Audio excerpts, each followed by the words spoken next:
Bonjour à tous, c'est un plaisir de me retrouver avec vous en ce moment. On va passer un petit moment en étude. Je vous invite pour commencer à vous agenouiller pour la prière.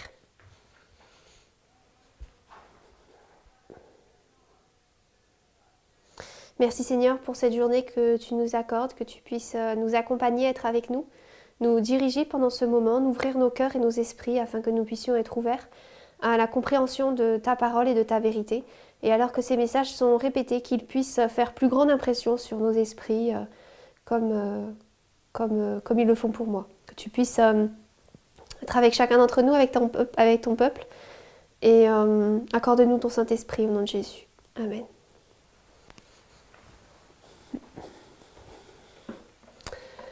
Donc nous allons revoir un petit peu l'étude que j'ai présentée durant le Core Meeting. On va la revoir un petit peu. Donc beaucoup de choses seront similaires, mais ça permettra des rappels qui seront importants.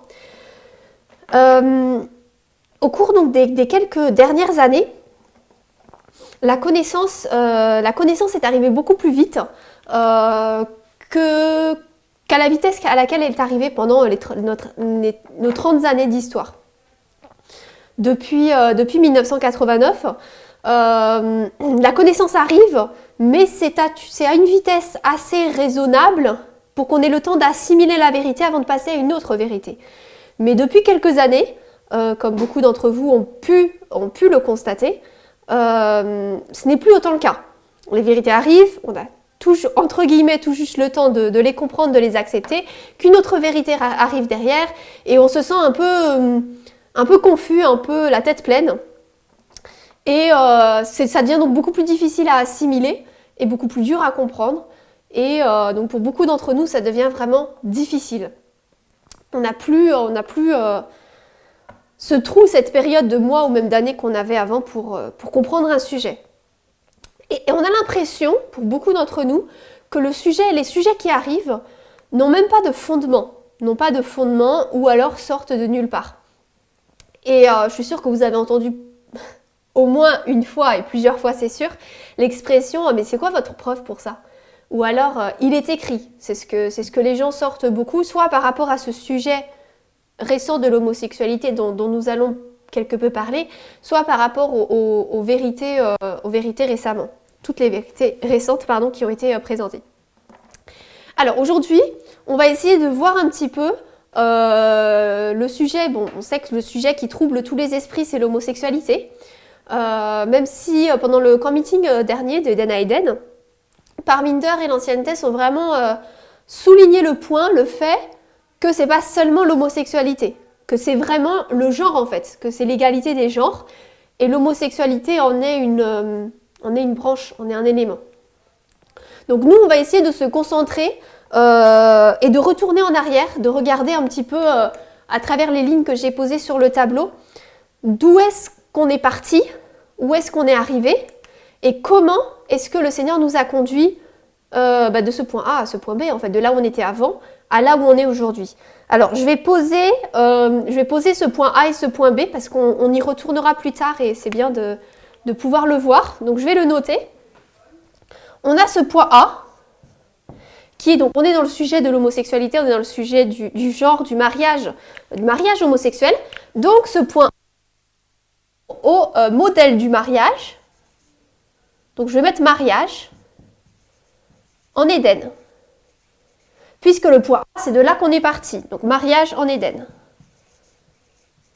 Qui correspond à homme plus femme. Je mets en les premières lettres. Homme plus femme. Ça, c'est le point A, à partir duquel on est parti.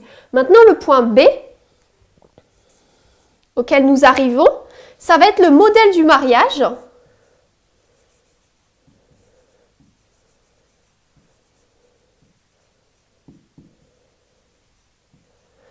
En 2021. Et là, donc, je vais noter homme plus homme,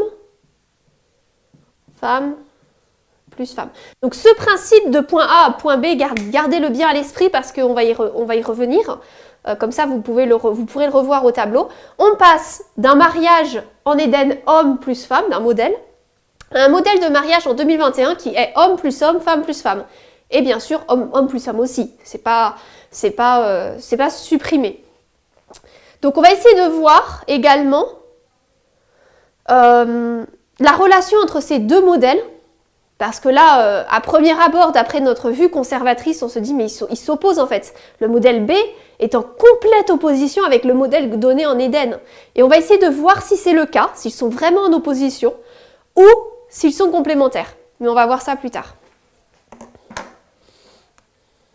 On va essayer de voir surtout la méthodologie qui nous a conduit de ce point A à ce point B et pourquoi il est important de regarder à la méthodologie qui nous a conduit du point A au point B. Quel est le lien, quel est le rôle de la méthodologie dans ce sujet? Alors, premièrement, on va retracer la ligne des prêtres qui va nous permettre de voir pourquoi est-ce qu'on parle de l'homosexualité même en fait. Donc on va retracer rapidement.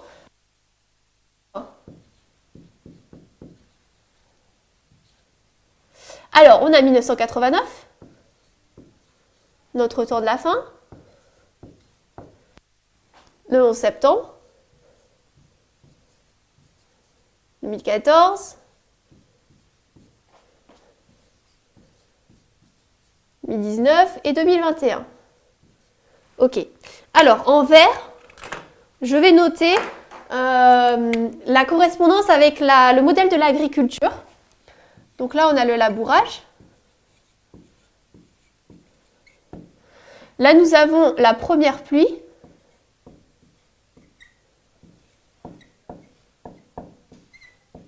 Là, nous avons la pluie de l'arrière-saison, je vais mettre PAS. Et là, nous avons la moisson. Voilà. Donc, nous avons ces différentes dispensations présentes ici. Et donc, nous savons que c'est dans cette dispensation ici, 2014 à 2019, que le cri de minuit est arrivé. Cri de minuit. Le cri de minuit est arrivé. Il nous a permis de comprendre différents sujets. On ne va pas rentrer dans le détail de comment est-ce qu'on arrive d'acte 27 au sujet de l'égalité, etc. On ne va pas rentrer dans tous les détails, ça a déjà été fait dans des études, et on n'aura malheureusement pas le temps. À partir de ce cri de minuit, de ce message du cri de minuit, nous en sommes arrivés à comprendre plusieurs éléments. Alors on va en noter quelques-uns qui vont être liés à notre sujet. Nous avons compris les deux sources d'information.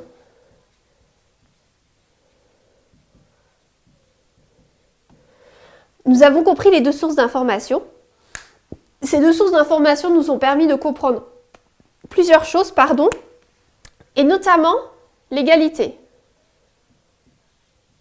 Nous en sommes arrivés à comprendre ce message de l'égalité. Et l'égalité, quand elle a été présentée avec 3 sous-chapitres, si on peut dire, 3 thèmes, qui définissaient qu'est-ce que cette égalité voulait dire ou à quoi elle se rapportait. Nous avons donc eu le racisme, nous avons eu le sexisme et l'homophobie. Ces 3 thèmes ont été présentés comme faisant partie du tout de l'égalité.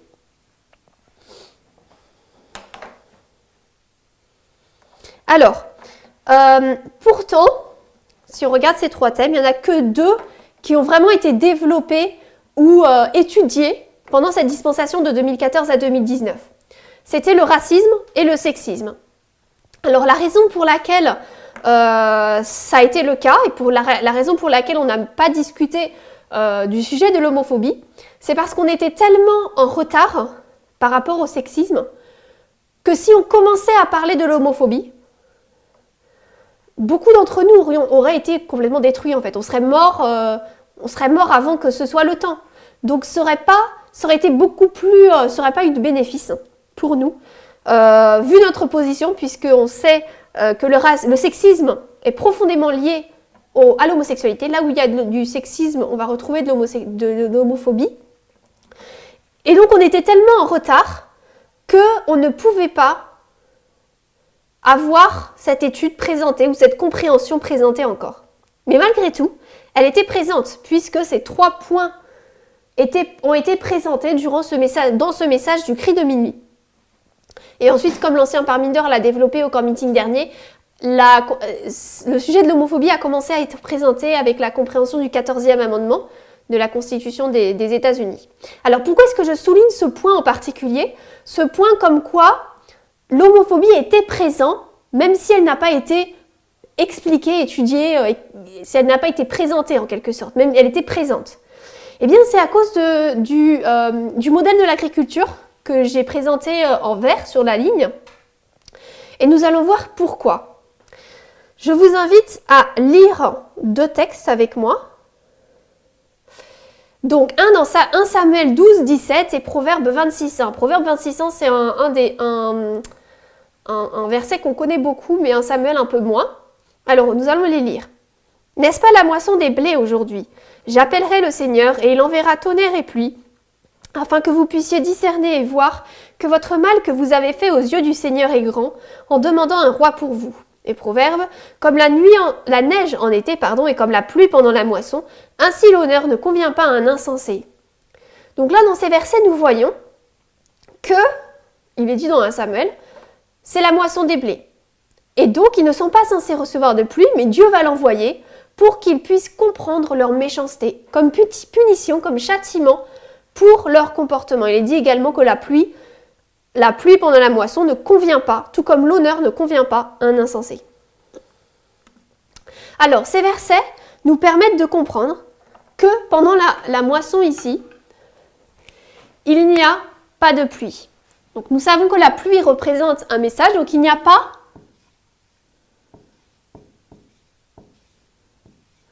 de nouveaux messages que ceux qui ont été donnés auparavant.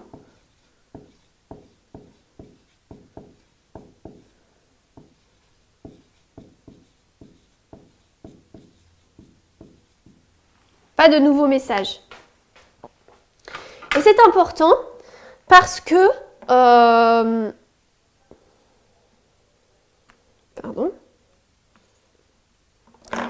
c'est important à voir. Désolée, j'ai un souci avec mes notes.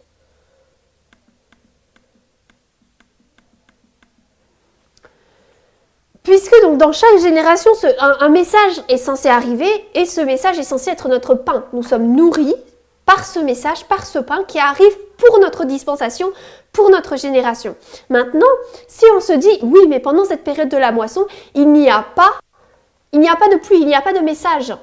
Donc du coup, comment est-ce que nous allons être nourris? Puisqu'il n'y a pas de pluie, il n'y a pas de message, il n'y a pas de pain. Alors bien sûr, le Seigneur, c'est lui qui a placé cette règle. Donc il a pourvu bien sûr aux besoins, aux questions qu'on pourrait se poser par rapport à cela. Et il s'est dit, eh bien, vous n'aurez pas de nouveaux messages, mais vous allez vous nourrir de ce que la pluie vous a déjà donné auparavant. La pluie est tombée, puisque nous avons la pluie de l'arrière-saison juste avant, et cette pluie de l'arrière-saison a produit quelque chose, a donné quelque chose, elle a donné un message. Et ce message, c'est ce message eh bien, qui va nous nourrir pendant cette période de la moisson. Donc ainsi, on ne va pas mourir affamé. C'est pour ça donc que même si ce sujet ici de l'homophobie n'a pas été développé pendant cette dispensation, il a été donné pour que ça puisse être notre nourriture pour cette période-là. Puisque nous n'avons pas de nouveau message, il fallait que ce message soit déjà arrivé dans la dernière dispensation.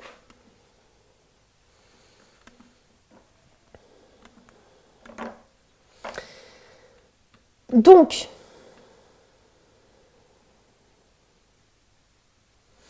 cette homosexualité, maintenant qu'on combine avec le sujet du sexisme, puisque le sujet du sexisme n'appartenait pas qu'à la dispensation précédente, il est également présent dans notre dispensation, nous donne un message, une dispensation sur le genre. Alors, maintenant qu'on est arrivé un petit peu à comprendre d'où est arrivé un petit peu ce message de l'homosexualité, on a compris, toute cette compréhension nous a permis d'obtenir une nouvelle ligne. C'est la ligne d'Éden à Éden, la ligne de progression. C'est cette ligne de progression d'un état d'esprit à un autre, le voyage qu'on va pouvoir avoir de la perfection à la perfection, avec le péché au milieu. Alors, je vais tirer quelques lignes. Donc là, nous avons la ligne d'Éden à Éden dans son entièreté, et nous avons 4 grandes dispensations qui marquent cette période. Alors, cette ligne, je vais le noter ici, c'est une ligne de progression.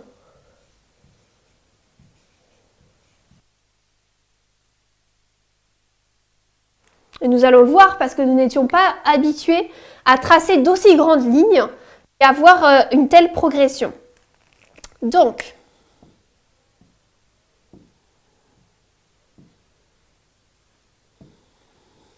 ici, donc, nous avons l'alpha de l'Israël ancien. Ici, nous avons Jésus, l'oméga de l'Israël ancien. Ici, nous avons les millérites, l'alpha de l'Israël moderne. Et donc, nous, les 144 000, l'oméga de l'Israël moderne. Et là, après, donc, nous avons, les 1000 ans, avant d'arriver en Éden. Donc, cette ligne d'Éden à Éden nous a été donnée en août 2019 au Camp Meeting international d'Allemagne et a été tirée pour nous faire comprendre la question du racisme et du sexisme. Donc là, je vais noter également que cette ligne nous a été donnée pour le racisme. Il nous a permis de comprendre le racisme à travers son évolution, à travers les différentes générations.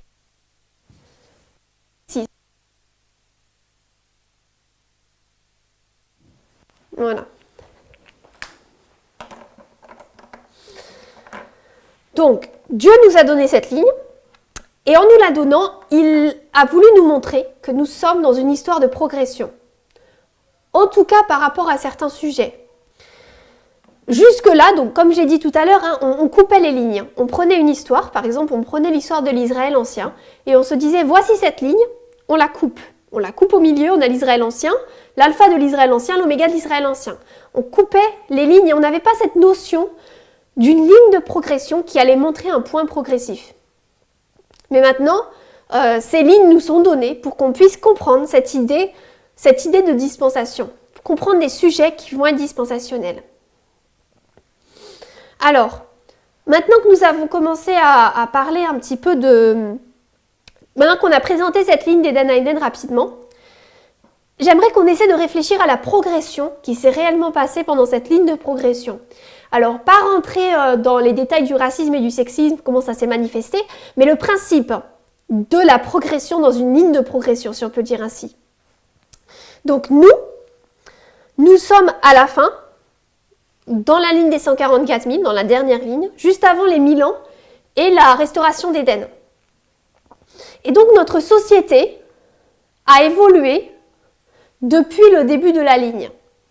Nous avons des normes différentes, des codes sociétaux différents, des lois différentes qui ont évolué puisque si nous sommes à la fin de la ligne et que la ligne est une ligne de progression, nous ne pouvons pas nous retrouver au même point que nous l'étions au début.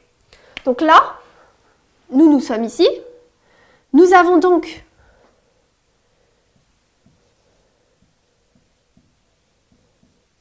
de nouvelles lois par rapport à celles données auparavant. De nouvelles règles, nouvelle mentalité, puisque notre mentalité évolue.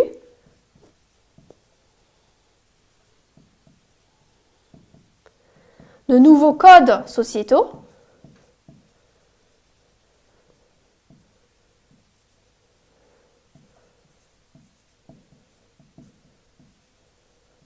Pourquoi ? Parce que c'est une ligne de progression. Et je ne le répéterai pas assez, je vais le répéter encore je ne sais combien de fois jusqu'à la fin de cette présentation. Nous sommes dans une ligne de progression. Et une ligne progression, ça veut dire progresser. C'est tout bête, mais si on parle de ligne de progression, cela veut dire qu'il y a une progression dans le principe, dans les lois, dans les règles, dans la mentalité. Progression d'un point à un autre. C'est comme l'exemple que j'ai donné lors du camp meeting dernier. Si nous considérons cela comme un voyage, comme une route, et que nous nous trouvons ici, nous ne pouvons pas nous trouver également ici. Si nous sommes ici, nous devons avoir tout ce qui appartient ici, la mentalité, la compréhension d'ici, sinon nous restons bloqués. Si nous restons bloqués ici, on n'avance pas. Nous n'arriverons pas à la fin de la ligne.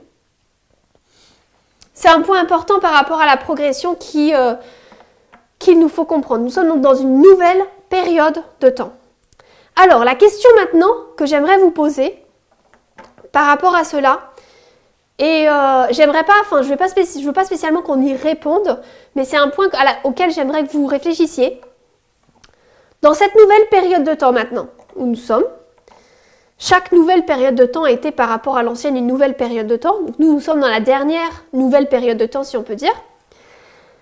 Est-ce que nous pensons que les textes inspirés, écrits ici, par exemple, peuvent nous guider, à nous qui sommes ici?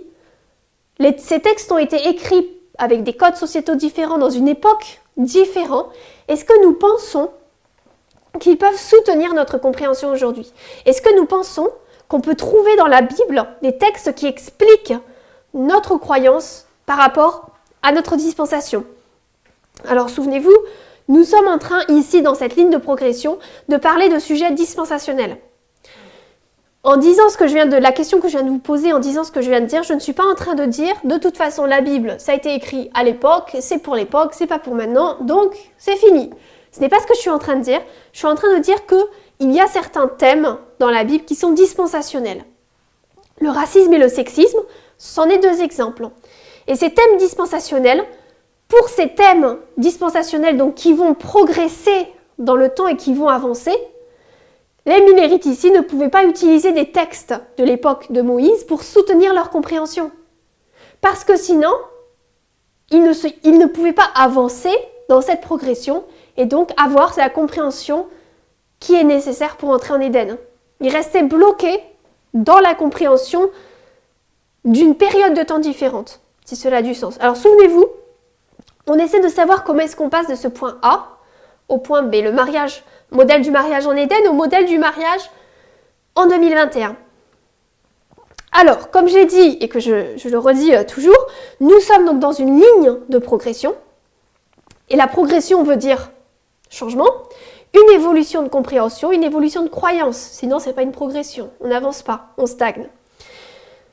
Dans une ligne de progression, dans ce cadre de la progression et de thèmes qui sont en lien avec ces dispensations, j'aimerais qu'on puisse lire une citation qui va un petit peu répondre à cette question, est-ce qu'on pense que les textes écrits pour les générations passées peuvent s'appliquer pour nous?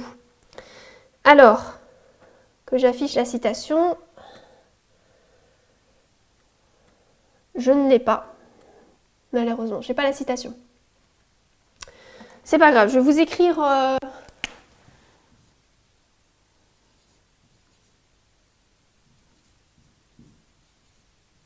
C'est une citation connue, donc c'est assez facile de la retrouver. Donc c'est dans les matériels de 1888, 132.2. Alors, Ellen White dit, donc elle décrit un paragraphe entier, elle parle de différentes choses, et à la fin du paragraphe, elle nous dit ce que Dieu donne pour que ses serviteurs proclament, ce que Dieu donne à ses serviteurs de proclamer aujourd'hui, n'aurait peut-être pas été vérité présente il y a 20 ans, mais c'est le message de Dieu pour ce temps. Je vais répéter. Ce que Dieu donne à ses serviteurs de proclamer aujourd'hui n'aurait peut-être pas été vérité présente il y a 20 ans, mais c'est le message de Dieu pour ce temps. Donc en fait, c'est quoi notre réaction à tout ça? Elle est en train de dire ce qui est vérité présente aujourd'hui n'aurait peut-être pas été vérité présente à l'époque. Et l'inverse aussi, ce qui était vérité présente à l'époque ne sera peut-être pas vérité présente pour nous aujourd'hui. Donc pourquoi est-ce qu'on a toute cette réaction par rapport à ce message, par rapport à toutes ces questions alors? On sait qu'à chaque accroissement de la connaissance, il y a une lutte. Il y a une bataille, un combat. Pourquoi ? Parce qu'on sait que lors de l'accroissement de la connaissance, une nouvelle lumière arrive. Et qui dit nouvelle lumière, dit qu'on doit abandonner derrière, on doit abandonner nos mauvaises croyances qui ont été acquises. Souvenez-vous de la vision du chemin étroit, on doit abandonner les chevaux, les chaussettes, tout, pour pouvoir accepter ce que Dieu nous donne et ce qui est juste. Et ça, tout ce processus est une lutte. Parce que ces croyances acquises, que nous avons acquises, sont devenues comme une partie de nous. Elles ont été tellement incrustées dans notre personnalité, dans qui nous sommes, dans notre compréhension, que de les abandonner, on dirait qu'on effondre tout le château de nos croyances. Et pourtant, c'est ce que Dieu souhaite que nous faisions parce que cette compréhension qui tient toute notre croyance sur le sujet est fausse. Et il faut donc la remplacer. Et en la remplaçant, eh bien, ça va peut-être effondrer toutes nos croyances sur un sujet, mais si c'est la bonne chose à faire, et que Dieu nous demande de le faire, eh bien, on sait que même si c'est douloureux, même si c'est difficile, c'est le bon chemin. Et c'est là où nous nous trouvons par rapport à la question et à la définition du mariage.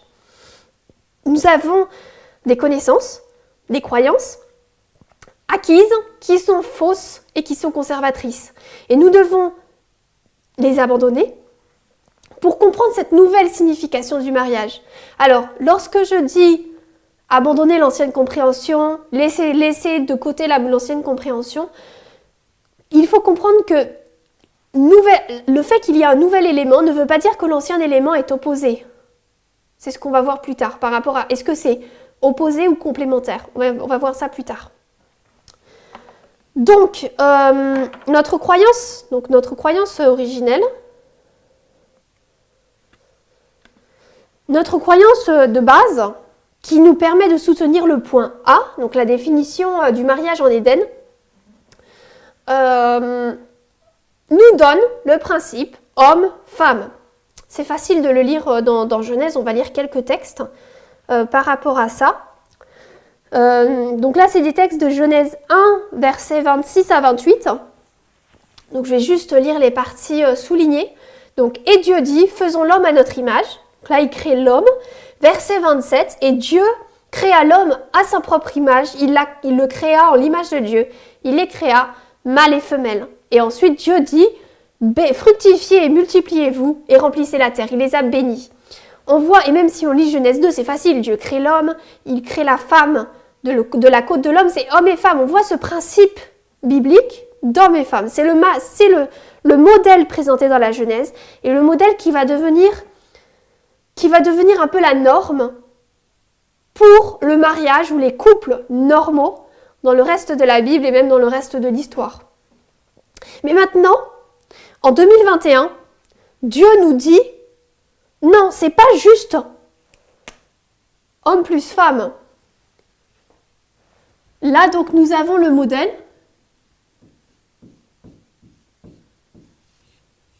Homme plus femme. Le modèle, donc, de la Genèse.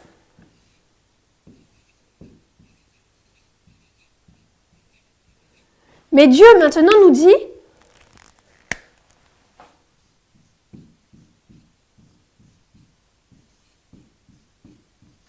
non. Ce n'est pas juste homme plus femme. Maintenant, ça peut être homme plus homme, femme plus femme. C'est comme si soudainement, ce modèle présenté est complètement en opposition avec celui de Genèse. Donc, à premier abord, tout ce qu'on a, c'est le modèle de la Genèse. Si on regarde dans la Bible, si on regarde dans les écrits d'Ellen White, le principe même d'une famille, le principe même d'un couple est basé sur cette compréhension d'Éden, homme plus femme. C'est le modèle de base pour tout le reste de la Bible et de l'histoire, comme je l'ai dit.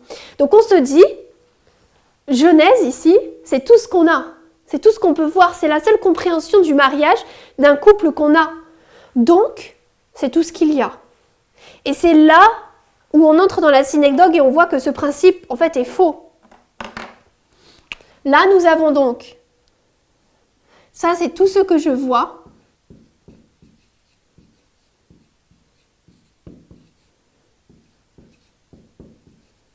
Donc, c'est tout ce qu'il y a.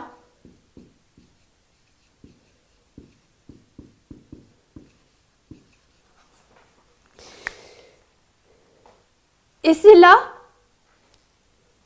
qu'on voit que ce principe de tout ce qu'on voit, ce que je vois, c'est tout ce qu'il y a, est faux. Cette première partie n'est pas fausse, parce que c'est vrai que tout ce qu'on voit, c'est uniquement dans la Bible ce principe de Genèse. Mais c'est à partir d'ici, à partir du donc, qu'on porte une conclusion, une compréhension sur ce qu'il y a. On dit, mais de toute façon, c'est la seule chose qu'il y a, c'est la seule chose que je vois, donc de toute façon, c'est la seule chose qu'il y a. Il n'y a pas d'autre chose. Et c'est sur cette deuxième partie ici qu'on a tort.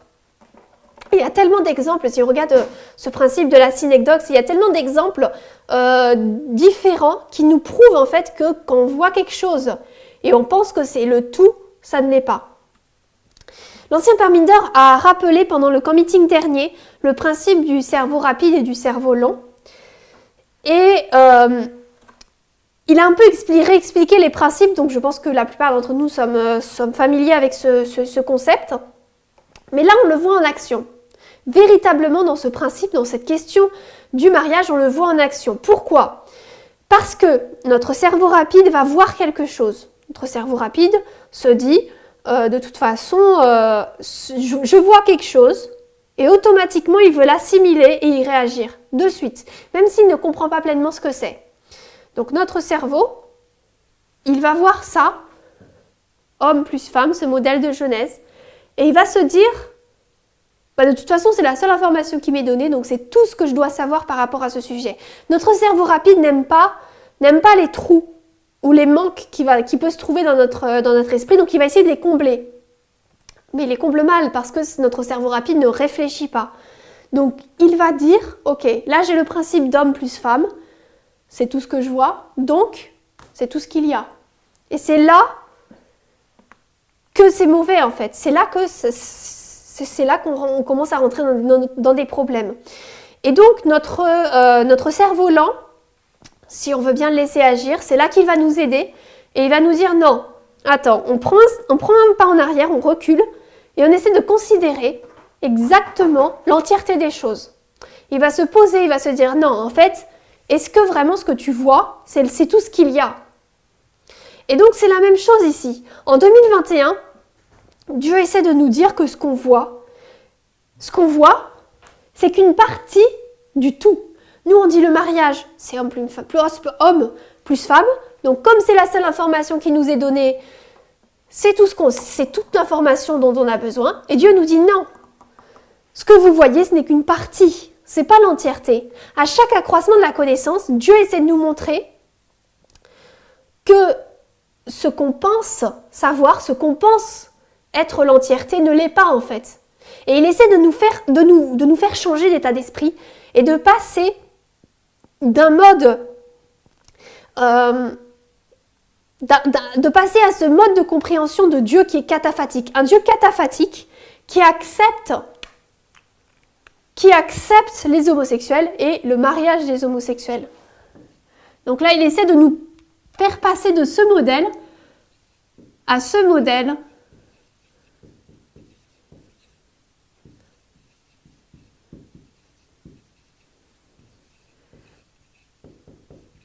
d'un Dieu cataphatique positif et non homophobe.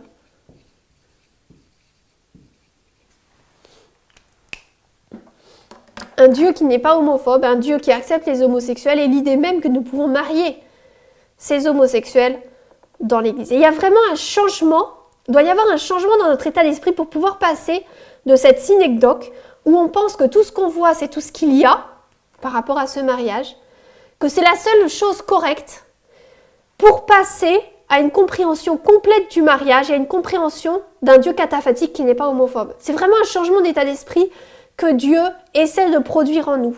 Donc ce principe de synecdoque ici, avec tout ce que je vois, c'est tout ce qu'il y a, est très important et particulièrement par rapport à ce sujet du mariage en général, pas que de l'homosexualité, mais de la globalité du mariage, parce qu'il décrit vraiment bien, pour ma part je trouve, ce principe de je ne vois que ça dans Genèse, donc c'est la seule chose qu'il y a et tout ce qui est apporté en plus est faux.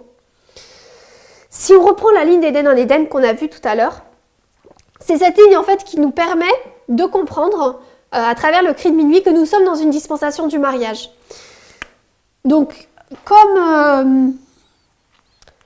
je l'ai dit lors du camp meeting, je ne vais pas rentrer dans la ligne complète, mais on va essayer d'en voir quelques éléments. Donc là, on va rentrer dans la ligne de Christ.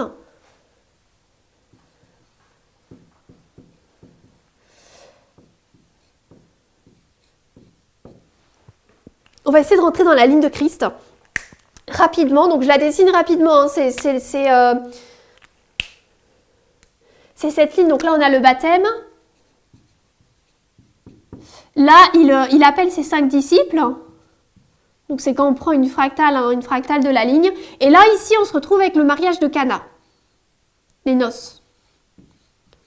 Les noces de Cana. Alors, je vais mettre rapidement en dessous les correspondances avec notre ligne des prêtres. Septembre 14, 2019 et 2021.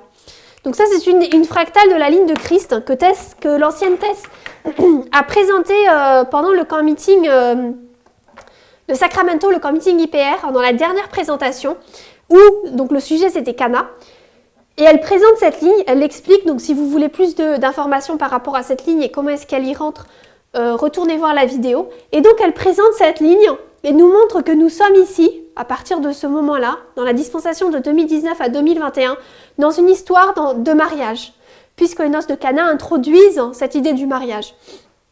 Alors, nous savons donc que si on parle du mariage là, on ne parle pas du mariage, simplement du simple mariage entre hommes et femmes, mais nous devons lier cela à notre compréhension de l'homosexualité. Donc on se retrouve dans une idée d'un mariage, notamment des homosexuels. Le mariage des homosexuels, si vous vous souvenez, a été présenté en 2015. Je vais rajouter ça ici. Avec Obama, si vous vous souvenez. Le mariage civil a été discuté lors de la présidence d'Obama en 2015. Donc si Dieu nous montre à nouveau un deuxième élément de mariage ici, Cana, les noces de Cana, il ne peut pas vouloir parler du même mariage civil. Ça doit être un autre mariage. Il ne répète pas, il ne va pas répéter le mariage civil qui était déjà présent. S'il répète, c'est pour apporter plus d'informations et donc nous présenter le mariage cette fois-ci religieux. On va essayer maintenant, donc cet exemple était vraiment pour montrer que nous sommes dans une dispensation de mariage.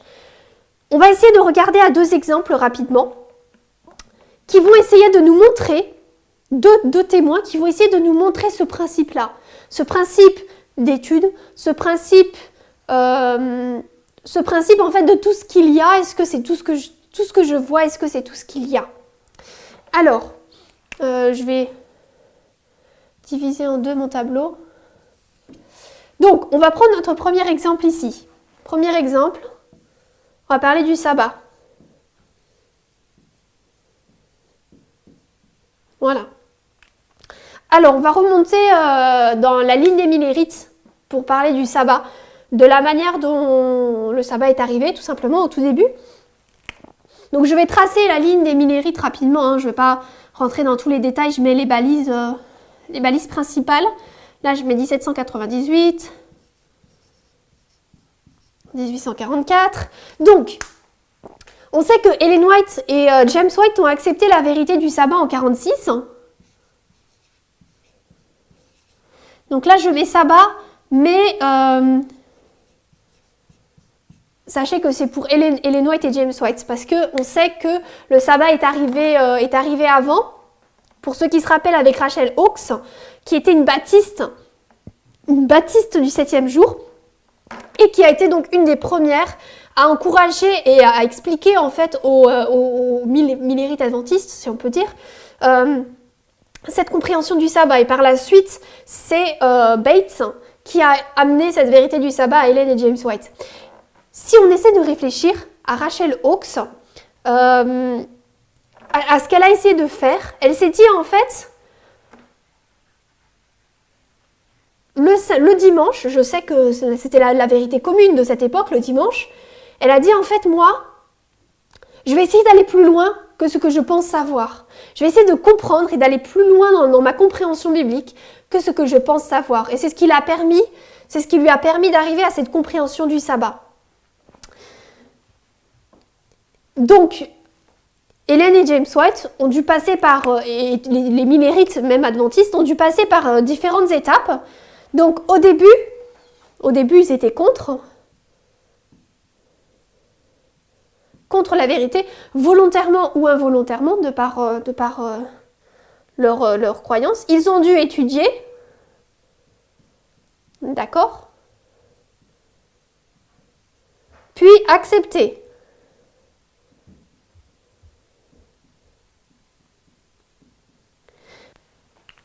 Ils ont dû étudier, ils ont eu l'inspiration, ils ont vu que le sabbat avait toujours été le même depuis le début depuis la création, et donc que ce sabbat n'avait pas changé. Alors, on sait que le sabbat et le mariage sont des institutions jumelles,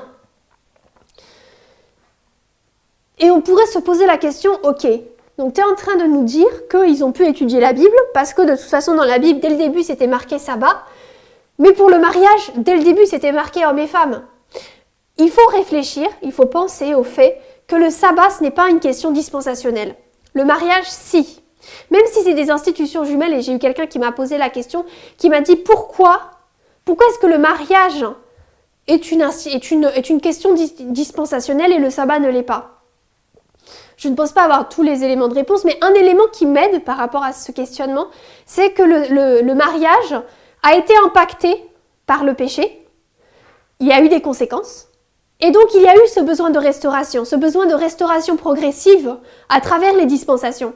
Le sabbat n'a pas été affecté par ce péché en Éden, si on peut le dire. Donc, il n'y a pas eu besoin de cette restauration progressive comme il y a eu besoin pour le mariage. Donc eux, ils avaient la Bible automatiquement. Puisque le texte n'a pas changé, il n'y a pas eu de changement. C'est pas quelque chose, le sabbat, c'est pas quelque chose qui doit être restauré parce qu'il a été détruit en Éden. Ce n'est pas le même point que le mariage. Donc ils ont dû étudier. Le sabbat n'était donc pas dispensationnel, donc ils ont pu retourner dans la Bible. Et ils ont vu que la Bible, ce qu'elle disait, c'était ce qu'ils devaient comprendre. Mais pour nous, sur cette ligne d'Éden à Éden, où nous savons que nous sommes dans une ligne dispensationnelle et progressive, on doit se baser sur autre chose que sur ce que la Bible a à dire par rapport à ces textes. Parce que la Bible, lorsqu'elle a été écrite, par rapport à ces textes, attention, me prenez pas mal, par rapport à ce sujet du mariage, du racisme, du sexisme ou de l'homophobie, était écrite pour telle période. Mais on ne peut pas se baser sur ces textes de l'époque si on veut progresser. Et donc nous devons maintenant aujourd'hui nous baser, nous voyons que notre texte aujourd'hui, notre base scripturaire, si on peut dire, c'est la méthodologie pour nous aujourd'hui. Le sabbat et le mariage étant des institutions jumelles, ça ne devrait pas nous surprendre de voir un schéma similaire dans les deux. Notre compréhension sur le sabbat, la compréhension des millérites sur le sabbat, était complètement fausse et opposée de ce qui était vrai, puisqu'ils croyaient au dimanche. Et donc, nous, cela ne devrait pas nous surprendre si notre compréhension du mariage est en fait peut-être complètement à l'opposé de ce qu'est la vérité.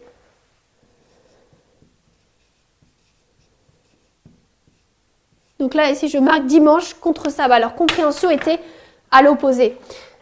Donc, comme les millérites, comme les adventistes, ont suivi ces étapes, ils étaient contre la vérité, ils ont dû étudier puis accepter. Nous, c'est la même chose. Mais comme nous étudions un message dispensationnel, pour ce message en tout cas, nous ne pouvons pas utiliser la Bible, puisque la Bible a été écrite pour répondre aux questions de l'époque par rapport à ce sujet dispensationnel.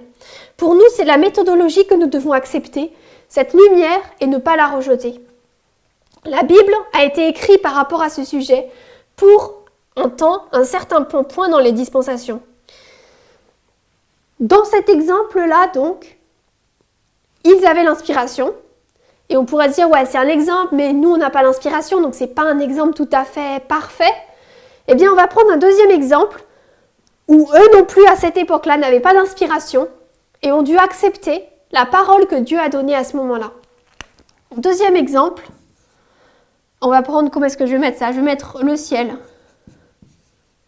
On va retourner au tout début, avant même que la terre n'ait été créée, et avant même que Lucifer ne devienne Satan.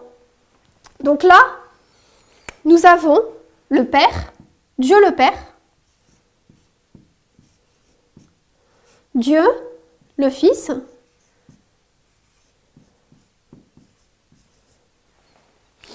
Dieu le Fils, et ensuite après nous avons, vous savez, les chérubins protecteurs, les anges chérubins, dont un de ces anges était Lucifer.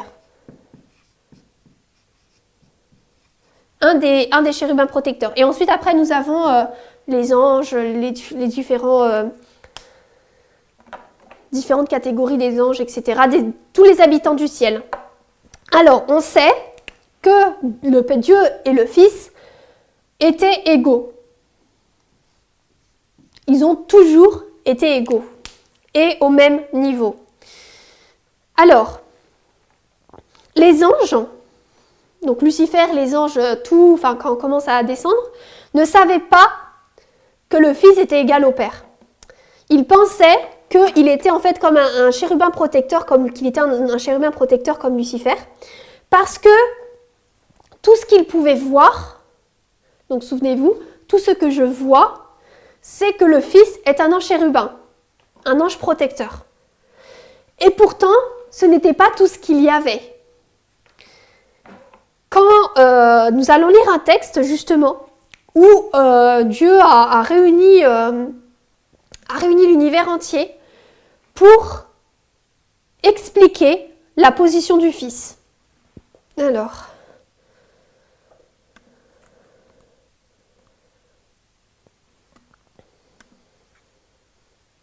Voilà, donc c'est tiré de Patriarches et Prophètes. Alors, j'ai pas pu, par temps et place, mettre l'entièreté des citations qui parlent de ce point, mais vous pouvez retourner en fait dans tout le premier chapitre de Patriarches et Prophètes entier, et ça va vous expliquer ce point-là.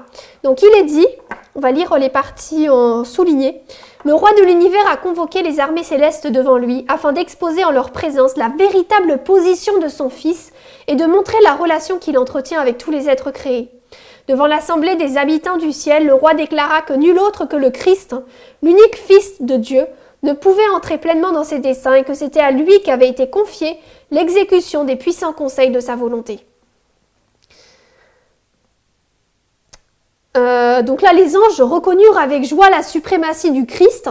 Et ensuite, là, j'ai loupé une partie du paragraphe, mais ça parle de la lutte qu'il y a eu dans le cœur de Satan. Et ensuite, il est dit de lui, la partie soulignée à la fin, il était aimé et vénéré par l'armée céleste. Les anges étaient ravis d'exécuter ses ordres et il était revêtu de sagesse et de gloire au-dessus de tous.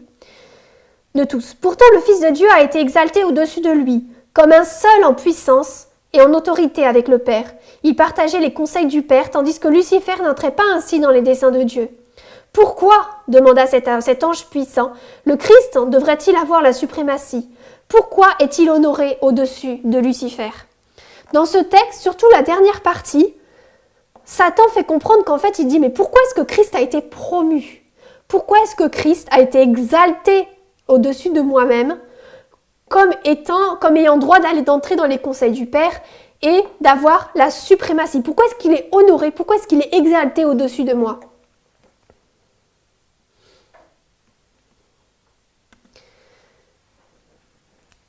Et donc, lorsque la position du Fils a été expliquée, ils ont reçu là un accroissement de la connaissance. Cet accroissement de la connaissance qu'ils ont reçu était différent de ce qu'ils savaient jusque-là. Elle venait compléter, puisque Jésus était également en chérubin. Mais il n'était pas seulement en chérubin, mais était également égal de Dieu. Et cet accroissement de la connaissance sur le rôle et l'identité de Jésus ont été présentés sous une différente lumière et ils ont dû faire un choix. Et ce choix, Lucifer l'a fait, il l'a rejeté. Alors, lorsque la fin du texte qu'on a lu, où Satan dit « Mais pourquoi est-ce que Christ a été exalté? Pourquoi est-ce qu'il a été promu en fait, au-dessus de moi, on sait, c'est ce qu'il dit, Satan c'est ce qu'il dit, mais on sait que Christ, lors de cette réunion, Christ n'a pas été promu. Il n'y a pas eu de changement dans sa position. Sa position a uniquement été présentée devant les habitants du ciel. Le Fils avait toujours été l'égal de Dieu, mais maintenant il était déclaré comme étant au-dessus de Dieu, comme étant égal à Dieu, pardon. Et c'est là que Satan s'est dit, Lucifer s'est dit, mais pourquoi est-ce que Christ a été promu? Alors qu'en fait, il avait toujours été l'égal de Dieu. La vérité avait toujours été là, mais il n'en comprenait qu'une partie. Là, maintenant, ils ont reçu le tout ce qu'il y a au lieu de tout ce que je vois. Et de la même, donc eux n'avaient pas, de la même manière, n'avaient pas d'écrit pour dire oui, mais de toute façon, ça n'a jamais été dit, etc. Ils ont dû se baser, prendre la parole de Dieu pour preuve de ce qui avait été annoncé. De la même manière, la première idée, le point A, n'est qu'une partie de ce qu'il y a. Alors un point important, c'est que ici, si on revient à notre point A et à notre point B, ce qui est faux, ce qui devient faux, ce qui est mauvais dans notre compréhension, c'est qu'on dit parce que je n'ai que A, donc B est faux. Parce que j'ai uniquement la compréhension de A qui dit que le mariage est homme et femme, donc B est faux. Et pourtant, c'est un point important, A ne supprime pas B. Là, ce n'est pas parce qu'on a A que ça supprime, que ça annule point B. Donc là, je barre pour dire que c'est faux. A, non, je ne vais pas mettre ça comme ça. Pas la brosse. A plus B, A plus B est égal à une compréhension complète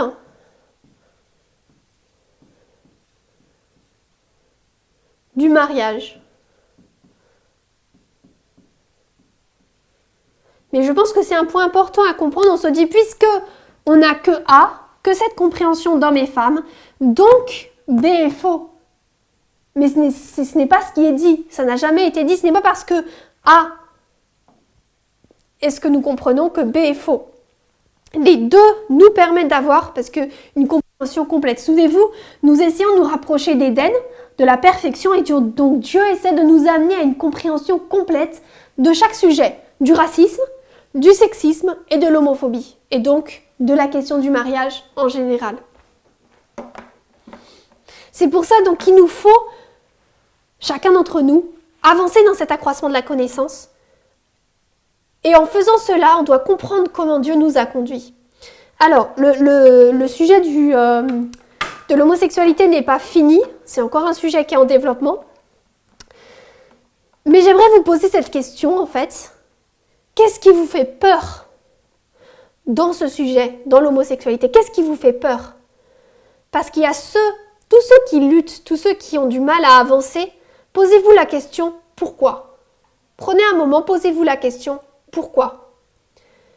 Est-ce que c'est parce que la Bible dit que c'est une abomination? Et donc on ne peut pas avancer parce qu'on n'a pas de texte biblique pour nous soutenir? J'aimerais vous dire que si c'est le cas, si jamais c'est la réponse, vous dites « Ouais, c'est ça en fait, c'est exactement ça ». Eh bien, j'aimerais vous dire que votre problème n'est pas avec l'homosexualité du tout. Votre problème, c'est pas l'homosexualité, votre problème, c'est notre message tout entier. Votre problème, c'est avec la manière dont ce mouvement se rapporte à la Bible. Si vous ne comprenez pas comment fonctionne la méthodologie, comment est-ce que nous nous rapportons à l'inspiration, à la fois la Bible et l'esprit de prophétie, vous ne pouvez pas accepter beaucoup de vérité dans ce mouvement. Parce que si ces bases de méthodologie n'avaient pas été construites, on ne pourrait pas accepter et prêcher ce qu'on dit aujourd'hui sur l'homosexualité et le mariage. Pendant toutes ces années, depuis 1989, notre message s'est construit, je dirais plutôt, pour qu'on puisse comprendre ce sujet aujourd'hui. Et il y a beaucoup de personnes en fait qui ne prêtent pas vraiment intérêt à l'étude de la méthodologie, qui ne comprennent pas, qui se disent oui, mais de toute façon, c'est pas vraiment personnel, c'est abstrait, c'est difficile, on ne comprend pas vraiment. Et donc, du coup, ils comprennent, ils se concentrent pas vraiment dessus. Mais ensuite, lorsqu'on va arriver à des conclusions que nous avons basées sur cette méthodologie, eux vont tous se dire, mais attends, mais comment est-ce que tu es arrivé à ça? La Bible a dit. Mais j'aimerais vous dire que pour ces personnes-là, vous venez de louper 30 années d'histoire, 30 années d'enseignement de ce mouvement. L'ancien Parmenter, il fait souvent face à ce problème, si je peux dire. Il va présenter un sujet, ou alors il va répondre à des questions. Et comme vous le savez, lorsqu'il répond à des questions, c'est pas en 5 minutes. Il prend son temps et il explique bien la question. Parfois, on se perd un petit peu dans sa compréhension, on se dit mais en fait qu'est-ce qu'il est en train de dire, je comprends rien, etc. Mais si on ne suit pas sa compréhension, eh bien, il se trouve que beaucoup de personnes, pareil, ne veulent que la réponse. Elles veulent uniquement la réponse et elles ne veulent pas le développement nécessaire pour comprendre la réponse. Et après, elles vont être surprises de la réponse qu'il va donner, soit parce que c'est pas exactement la réponse qu'ils voulaient, ou alors ils n'ont pas compris, ils ne sont pas d'accord avec la conclusion que l'ancien Parmenter va demander. Mais en fait, ce que je répondrai à ça, c'est qu'ils n'ont pas suivi la logique. Parce souvent à travers toute la logique, ils sont là, oui, mais ça je suis d'accord, oui, mais ça il n'y a pas de souci. Mais quand ils commencent par la suite, sur la base de cette méthodologie, à faire des applications, les gens se disent, mais je suis pas d'accord. Et votre problème est avec la méthodologie dans ce cas-là, pas avec la réponse. Puisque la méthodologie est ce qui est la base de la réponse. Souvenez-vous, au tout début, j'ai dit que les sujets semblent venir comme s'ils sortaient de nulle part. Et si vous réfléchissez à un site de construction, vous allez voir souvent que ça va prendre énormément de temps, vous avez l'impression qu'en fait rien ne monte. Ils en sont aux fondations pendant je ne sais combien de temps, vous allez dire mais ils ne travaillent pas en fait. Et en fait, si, ils travaillent, mais c'est que ces fondations, ces fondements prennent du temps. Et après, une fois que les fondements sont faits, mais vous allez voir, tous les sites de construction, en quelques secondes, tout le bâtiment est monté. Et vous dites, mais d'où est-ce que ça vient? C'est parce qu'une fois que les fondations sont bien faites, une fois que les fondations sont posées, le bâtiment peut monter assez rapidement. Et si vous n'avez pas ces fondations, si vous n'avez pas cette méthodologie qui a été construite pendant ces 30 années, si vous ne les acceptez pas et ne la comprenez pas, vous n'allez pas comprendre et accepter lorsque tout le bâtiment va monter cette fois-ci. Vous n'allez pas comprendre, vous allez vous dire, mais la Bible, elle a dit. Oui, mais vous n'avez pas compris. Parce que cette question de « ainsi dit l'Éternel, ainsi parle l'Éternel » a été abordée dans ce mouvement plusieurs fois par rapport à différents sujets. Donc ce n'est pas, je pense que pour beaucoup de personnes, ce n'est pas tant le sujet de l'homosexualité qui les bloque, mais en fait ils ont un problème avec la méthodologie que nous utilisons. Donc pour beaucoup de personnes, et en terminant, j'aimerais vous encourager et vous dire que si vous avez des soucis, des problèmes, des questions par rapport à l'homosexualité, retournez dans la méthodologie. Retournez dans la méthodologie et je suis persuadée que ça répondra à la majorité de vos questions. Retournez étudier cette méthodologie parce que c'est la clé, c'est la base pour notre message. Souvenez-vous ici, c'est la méthodologie qui est notre base. Ça ne peut pas, dans cette ligne de progression, être la Bible. Ça doit être la méthodologie de la compréhension de la Bible qui nous guide pour nous dans cette dispensation. Je vous invite à terminer par la prière. Merci Seigneur pour ce moment que tu nous as permis de passer ensemble. Seigneur, tu vois que ce message est important, que ta méthodologie est importante. Aide-nous à la comprendre, à pouvoir la développer. Seigneur, même si tu vois que ça peut être des sujets qui sont difficiles à comprendre et qu'on ne sait pas vraiment par où commencer, aide chacun d'entre nous à pouvoir avoir les réponses dont nous avons besoin liées à cette méthodologie. Que tu puisses diriger les esprits, soit avec chacun d'entre nous dans ce mouvement, soit avec les anciens, l'ancien Tess et Parminder, afin que nous puissions comprendre et accepter tous ces messages que tu nous apportes assez rapidement et que nous ne puissions pas être laissés derrière avec tous les bagages que nous laissons derrière. Je te prie cela au nom de Jésus. Amen.